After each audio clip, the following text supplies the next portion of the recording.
Ampeni adwa na no memenda abato no mo edika ba bonten ababeji abato no nsunsanso atum abom ampeni dada John Dramani Mahama abaso yetete se okoda mango abonten so a emrantie bi akwakocheja ede ato electoral commission office ya ewo eye damango abonten so ne nyina eye abato no nsunsanso ene ho ntimi wase ena akwakofa wedum nyina ba ye beko no mo ne akwakosere nsem city abusianfo weni afoforo pi ena yede ebremo anope 21st clinic yeso si atekentini na etwetwe wotutuo no for ne ekire branches awodo ne nyina mo ne doctor for ne name de for no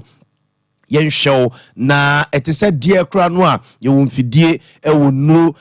doctors ne nurses a osi atekantini no a efru sisim efa oto na se ede efa osiremu kosi unankokom ede fa onantu de kosi unampodo so no ebitimi kanwa ma account wo no mte se ne wanya stroke no ne nyina 21st clinic se fabra na yenhwe emfa emma na afe no so kwawie ye enyanka no mu didie wo mo hye die wo mo no mo de obakunafo why na katana de jaso enunti na Sompa FM ne Sompa TV mfie miensa nie yaso hye eye Sompa chede adwumadie de ebam na so ye ba na kese ye sro se ye ti tomato se ye mo se ye ntade mpaboa se ye ntoma ebia na crowd de ne eye sika ena abetime ede ababedom ye ne a Sompa chede fa ebekan ye ho na yemfasede enhye enyanka no ne ekunafo no emfunumu na se sika na abetime de ababedom ye ne a abusianfo mobile money number no 0598559802 0598559802 de ebeba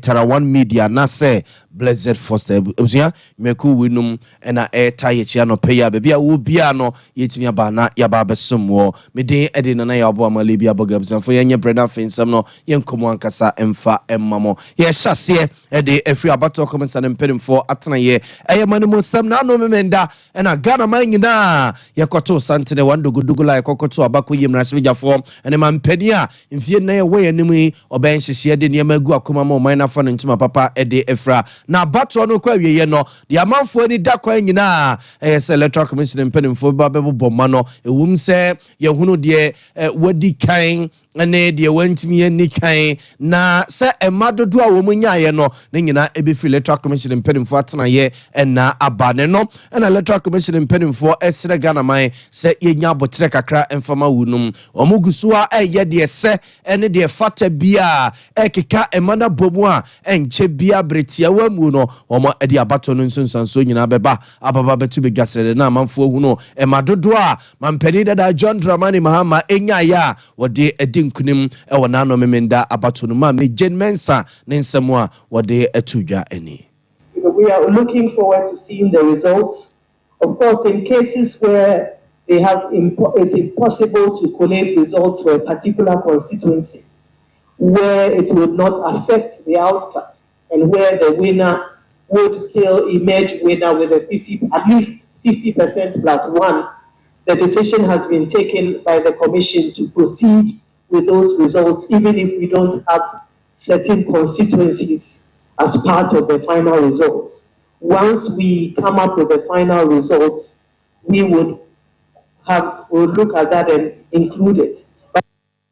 Observanti weye ayema mejen mensa oba penia abato komesa na tena ye no wodano ena yete no enkano na yento aso mampani abedi echi Dr. Alhaji Mahmoud Bamia wodi MPP amanyuku ani mukopre mampani adwa anyeye amfa amano no enra no pabe no nkono ede ekomu honomo ena onensantwefo odi nkomo ne omani nyina edi nkomo se ewom se abato komesa na mpani fogusu a ekekan mano ekeka ne mabomu de nenso one na krachefo hye dem ekeka omode asieni no ofise abano anye ya amano a wafre ne nua mampani dada John Dramani Mahama abona baso na wama NDC amanyuko ni nyina mo ahye omo bose emwa bia ya woso de bo bia soso no de beta na chi sepeye na mamu ebewie peyo mampani abede ekire Dr. Alhaji Mahmoud Bamia ensemtwefo nhyiemu a eno anopa be no nkrumu honomo woyeye agi abato no nsunsanso de tumu enie. The data from our own internal collation of the election results indicate that former President, His Excellency John Dramani Mahama, has won the presidential election decisively. The NDC has also won the parliamentary election, even though we await final collation for a number of seats. However, I believe ultimately that these will not change the overall outcome. I have just called His Excellency John Dramani Mahama to congratulate him as President-elect of the Republic of Ghana. I said during the signing of the Peace Pact that I was sure of two things. Ghana will win and peace will reign. The people of Ghana have spoken. The people have voted for change at this time, and we respect that decision with all humility. Observe nti we ye mampani abedi achire Dr. Alhaji Mahmoud Bawumia ne yete nke we ye mnifie ewo enkrapompere ntemo ena na party ne mpedemfo binum ene ne hokani soso eka ne ho a wone omani nyina ekasa enra nopa na enu ache no de esoso se ono soso de obetima ye bia ama ye dane amamu no de every MPP nsem de akọ NDC ne kosibu ne ka ne se transition no eno soso no womo ebeye no chese asundwem na wahye bose na MPP amanyuko eco position no ma akwa fie wo hye bose omonko ye opposition a womo eba betete aban no aba betete mampani no no ma aba betete ubia de also mo ye bia ombeye de aboa moman no enkanko awie peyo. The MPP would offer the needed support to the new government in a very responsible way. Ladies and gentlemen, we have conceded defeat like any consummate democrat would do. But we have not abandoned the fight to transform Ghana and expand opportunities to all sections of our society. We will not be a disruptive opposition, even though we would subject government actions and policies to strict scrutiny in the interest of our beloved nation. Our MPs, I am convinced, will do a thorough job to advance our democracy and ensure that the citizenry gets the best. Observe into we mampani abedi achire Dr. Alhaji Mahmoud Bawumia ne yete nke we the party no ebeye sabria omo eco position no makwa kwotena fie ena na obobo so se omomra sebejafo a omo eco mra sebeje fie mu sese no enye se bia NDC ewi ni ano manya dom kesi nti no no mo eco akwotena tena mra sebeje fie mu no mo ede omo nsa hye omo demiri fem atwi omo ni se penimbo ni bia we from abone of VIP bas men ko basa ne mum enema bia wo se omo afie omo ni kotwa wisie pepe se jare bob de hwen kratem no wono mo ebe ni nyina omani yeyo ene ne nkanko entia na mampani ayato abayi no foforo mampani dada John Dramani Mahama soso de atudwa na wagiatum se eneni nuyakuma Dr. Alhaji Mahmoud Bawumia afre no ama one no edinkomo wabona baso wamano ammo ena enei wahye no bo se de also ye bia de eta na chire nso so no wobeye na wadana se pa ne nyina na no memenda abato a ye kokoto ye no ena enei mampani abedi chi Dr. Alhaji Mahmoud Bawumia anko ya mano ansa na enra wone omamuni nyina be kasa afri ne fie a ewo enkrapompene mantamu no tede na okase wafre ne nua pani mampani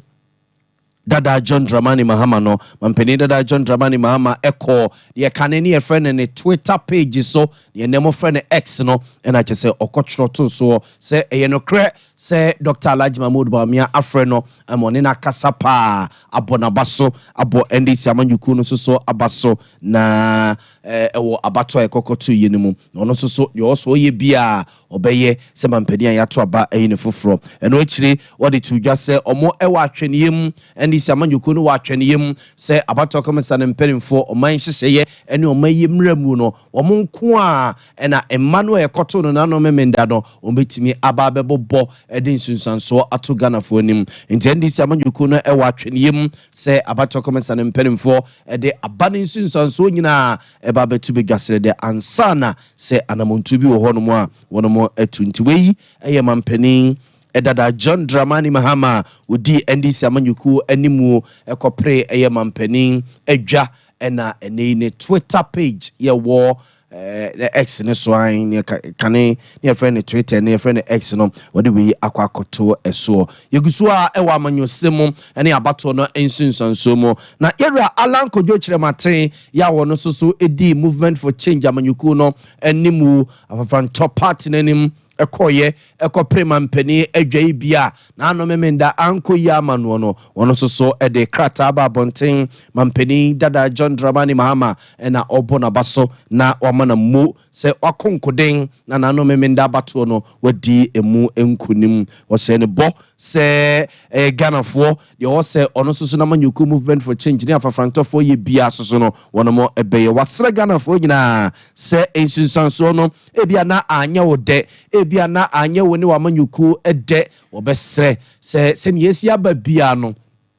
yensum na eye oman no asumdwi enkoso a entena honomo sa wasre so adehye bi o mabusuafo ho ekaye de upraye de wafiri mu wama abusua a wama dehye fifiri mu yakọ ene seden wom so mu praye no wasre otwedi ampo nyankrompon ba se yedomo a wosaya de ma doctor fo je hu sikedi se onfa na yare satumi enka eyesa di peya eprepra womu egua ya sabia nyina nti wei yera Alan Kojo Chirematen ya odi movement for change amanyuku anim ekopre mampani edwa ena ono so ebo mampani dada John Dramani Mahama abaso no yento aso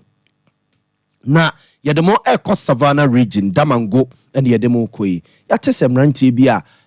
womo enya botre electoral commission officer wo Damango abonten so busiafo enu ne jadam saa no enu ne ja edam saa no e wo Damango abonten so ne nyina ene se wo mo a saa de we esi ya na omo eni semu ani tuemu e kire se emrante na ebetwehia electoral commission officer wo Damango abonten so e wo eye Savannah region se wo mo etwen se electoral commission impedimfo no de abato no nsunsanso ebeto eye dwa no mo hunu de enema esi ekro no mo gina ono a wo mo etwene o mo twene a nsunsanso no resource no emma ye no ana kese no mabotre asane sa ena ekofa kikiri de ba ya wo mo esoja de eto electoral commission officer wo Damango abonten sumu a abusiafo se kase de grabu ka asemu a na kese office ne de akade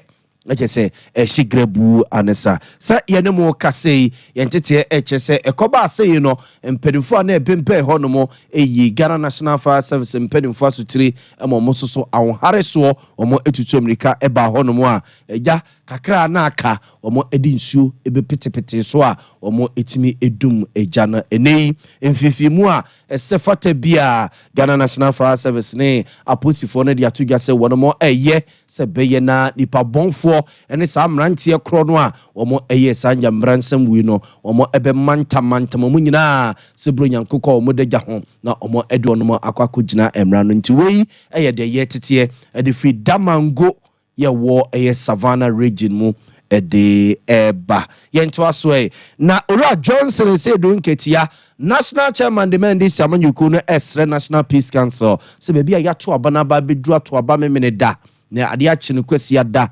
enedwo sabra no pay na se electoral commission mpenimfo ka kire safi eno mo keka omo ne masi ani a omo efi se entweye enti peace council enye nyo betimi bia no mo ense electoral commission no na sabre ya no pay ya omo emfa mane meto ganafo anim na ganafo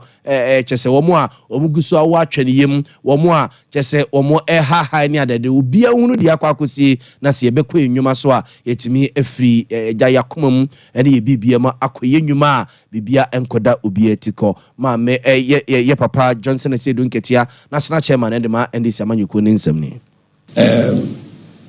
a deputy chairperson of the commission addressed a press conference virtually indicating that nobody can pressurize them to declare elections and so on. So they should come and tell us if they have any challenges that is impeding the expedition of the collations and declaration. The nation ought to know. But keeping the nation, in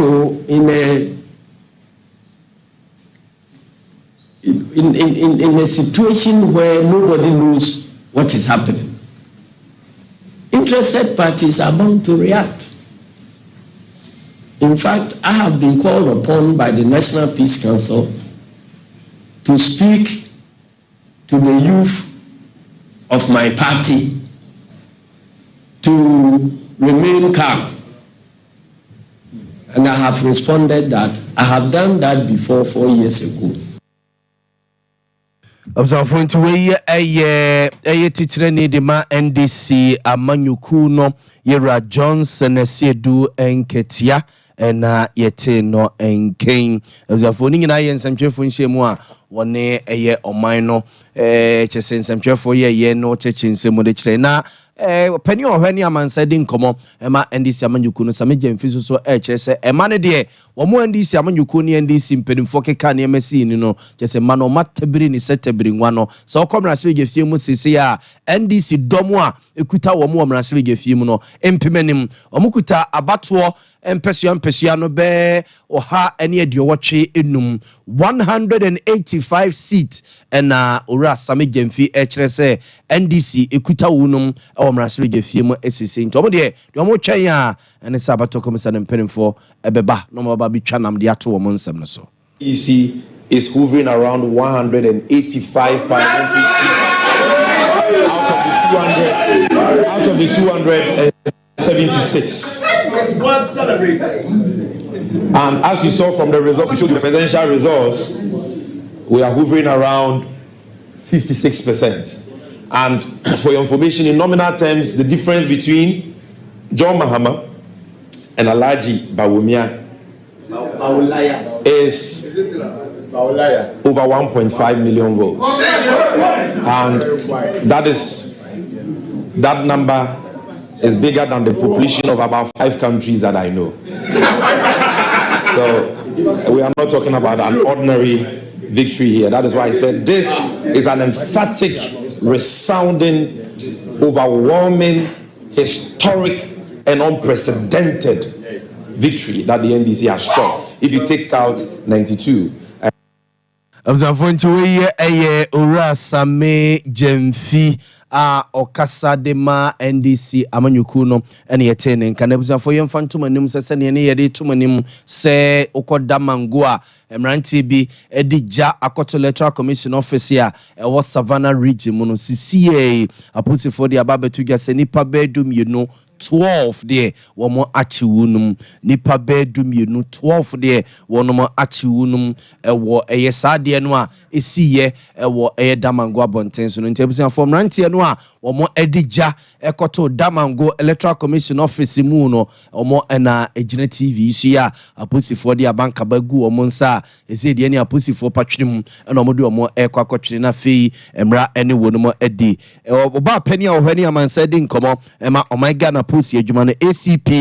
Grace Ansa Akrufi na one ensamtwefo edi nkoma akrata wei ne nsa ehase a woche se nipa binum a edi jakoto electoral commission office mu ewo eye damango no omo achi wonum nipa dumienu 12 ena omo de omo ekwa akogina mra no asem ye ne de akire de bi frato bia ne yemfa nkame mu ye gira wei so anopai ensam no ye de asi ha oman hene esaso atrase bio nsem nyina obeba bama wuram ye ede amamukuku ne chinchin fide de mamia no pai medin ede nana ya oboama Libya Boga.